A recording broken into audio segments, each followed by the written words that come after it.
The Chicago White Sox had an off day on Monday, only two more scheduled off days with 21 games to play on the schedule.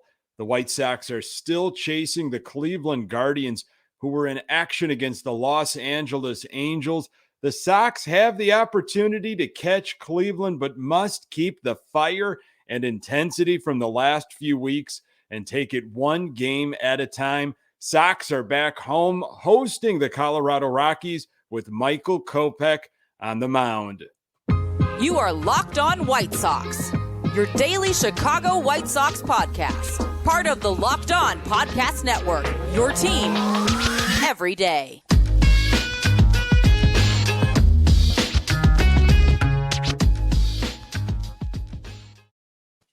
Hey, Sox fans, welcome to Locked On White Sox. Thank you for making Locked On White Sox your first listen each and every day. We're free and available on all platforms. Follow us on Twitter and Instagram at Locked On Sox. Also, subscribe to our YouTube channel.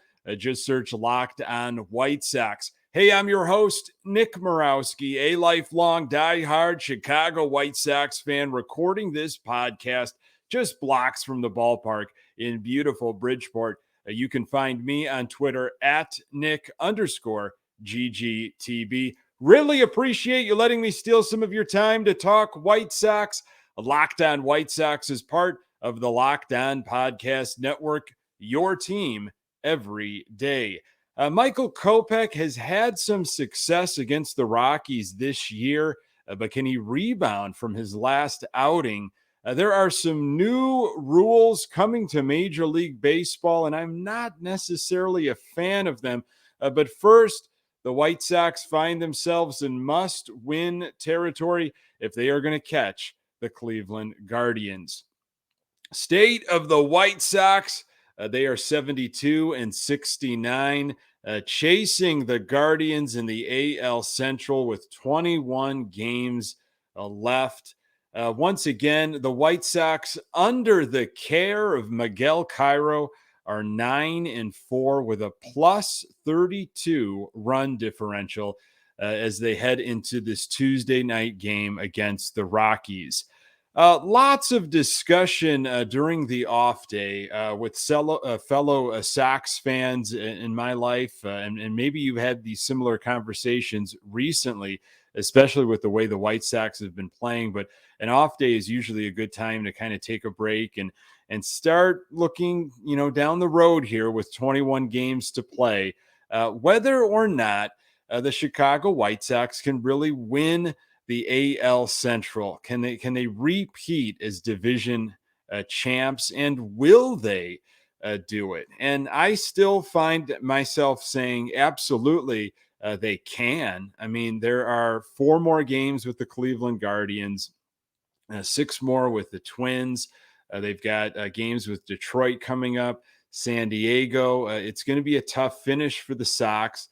It's difficult, I think, to start looking ahead as a team. I mean, we as fans are doing it, but the Chicago White Sox as a team really need to take it one game at a time. But, where they sit right now, they can do it. Will they do it is the question. I still believe they're going to win the AL Central for, obvious reasons. I'm hosting a Chicago White Sox podcast. I'm a diehard fan. It's difficult for me to step away from that, but still, I think they have the better pitching. And from what I have seen recently, the offense, and now they've got to keep that fight. They have got to keep that fire.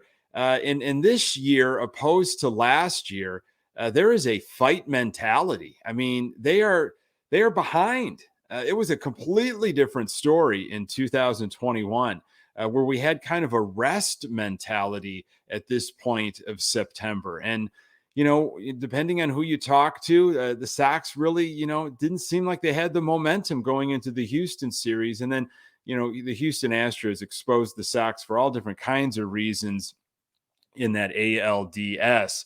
It wasn't a very good matchup.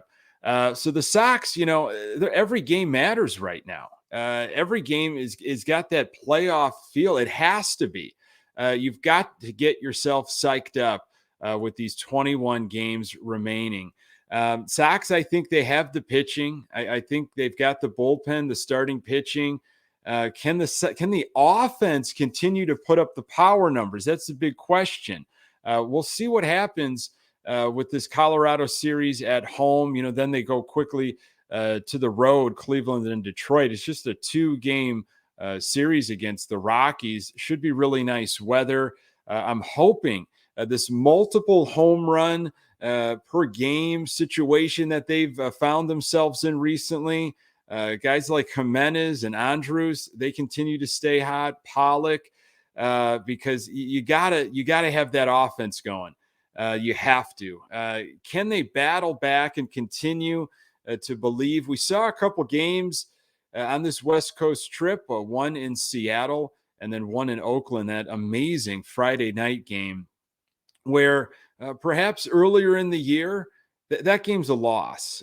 Maybe they just weren't believing in themselves. It seems like there's a different attitude, guys picking other guys up, stepping up, because they know, I think, what's on the line here. And unfortunately, it took them this long. Where was some of this urgency maybe earlier? Maybe it was taken for granted a little bit. You've heard guys like Jose Abreu say, after one of the many different player meetings that they've had, that some players kind of felt it was going to be another cakewalk like it was in 2021. Well, that has not been the case. And it is time to fight or you are going home. Again, 21 games left. The biggest question I have, and I know this is the case for a lot of Sox fans, is the defense. Anytime I'm talking White Sox with somebody, and a lot of folks that have come back to the team recently, kind of gave up on them a couple weeks ago, and they were watching closely the Oakland series, and it's the same stuff. It's defense, and it maybe doesn't go necessarily down in the box score as an error, but it should have been caught, or it should have been fielded cleanly, or the cutoff man should have been hit. More pitches on the pitcher's arm, and we saw just on Sunday, Oakland made the White Sox pay for different mistakes that they had. So can the defense hold up? It's been spotty the entire year, even with, the stretch that they've gone on where they've made up, they went from 6 games back to around 2 games back. The offense has been there, the pitching has been there, but there's still been some problems with the defense. So that's a big question mark. Let's compare. Let's just take a look at 2021. At this point of the season, at the 141 game spot, the Sox were 11 games up in the division. So that's what we talk about. They were resting at this point, opposed to this year where they've got that fight mentality. A couple other years that we saw the Sox in recent memory have kind of an exciting or meaningful September in years that we thought they maybe were going to win the division. 2006 comes to mind. That follow-up year, of course, to the World Series. Sox won 90 games, came in as a favorite. Sox were 3 games out of the AL Central in mid-September, but never really got closer than that. 2012, a little bit more recent. Sox, they led the Central majority of the year. They led the Central up until September 24th, and then things completely unraveled. They lost like 10 of their next 12 games and fell out. But pretty nice run there in a year that they really had no business being in that spot. So every game is important right now. Every game has to have that playoff intensity. Miguel Cairo has said that the White Sox are on a mission, and they have to play with that type of intensity from here on out. Never give up. Sox, of course, have 2 with Colorado at home, then a makeup game in Cleveland, and then 3 on the road in Detroit. Right now, Lucas Giolito is slated to pitch in that Cleveland game on Thursday against the Guardians. A lot of fans kind of shaking their head, eyebrows raised. Wait a second. Maybe we can move him and get Cease in that spot. I mean, will the Sox make a change and shift Cease from Wednesday's game to Thursday's game. I wish they would. I have very little faith in Giolito right now. However, Lucas Giolito is 2-1 with an ERA of 3.86 and 12 strikeouts in 3 appearances against the Guardians this season. Giolito pitched in Cleveland on July 13th this year. He had a pretty nice line, 6 1/3 innings, 5 hits, 1 run, 0 earned runs, only 1 walk, and 5 strikeouts. So we will see what the White Sox choose to do this coming week. Let's talk a little next year. Larger bases, a pitch clock, and no more shifting. I'm going to tell you why the competition committee might have gotten it wrong. More on that in a moment. BetOnline.net is your number one source for all your pro and college football betting needs and sports info this season. Find all the latest football league developments, game matchups, news, and podcasts, including this year's opening week's games. BetOnline is also your continued source for all your sporting wagering information, including live betting, esports, and scores. The fastest and easiest way to check in on all your favorite sports and events, including MLB, MMA, boxing, and golf. Head to the website today or use your mobile device to learn more about the trends in action. BetOnline, where the game starts. So there are some new rules heading to baseball in 2023. Major League Baseball's competition committee has voted to implement a pitch clock and ban the shift. Found out a few days ago that it actually became official. I'm sure you've heard about this news. This is going to be talked about quite a bit in the offseason and how this changes different strategies. It might change how teams look at not only drafting players, but what they do in free agency. There is a 15-second clock, pitch clock with bases empty, and a 20-second pitch clock with runners on. In terms of the shift, there needs to be 2 fielders on each side of the second base bag, and both feet need to be on the dirt. And then there will also be larger bases going from 15 square inches to 18 square inches. So let's talk a little bit about that pitch clock. I think there's going to have to be some changes by several pitchers. I look at Joe Kelly, maybe even Dylan Cease. He's kind of slow sometimes, and how that is going to alter their rhythm, their timing. How is that going to alter, a hitter?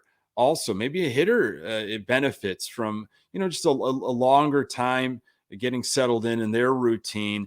We'll see how that goes. I know definitely this is going to play. Pitchers are creatures of habit, and this is going to mess around with them a little bit. The shift, boy, this one it's tough for me to get behind. I just have felt like if you and I know why they're doing it, more offense, and I just feel like if you want to stack your team on one side of the field because you've got some metrics that say that's what you should do, have at it. If you want to completely leave the whole left side open, go ahead and do it. I know it creates for, weird situations where power hitters are slapping singles the other way or bunting, and that's not what we want to see. We want to see these folks driving the baseball and, putting up runs in the process. But I don't know. I look at other sports, namely football, and, if you decide you want to have a certain type of defense and stack your front and not have as many in the back, and that's your choice. And I feel like that should be kind of how baseball is looked at. So I'm not a big fan of this banning the shift.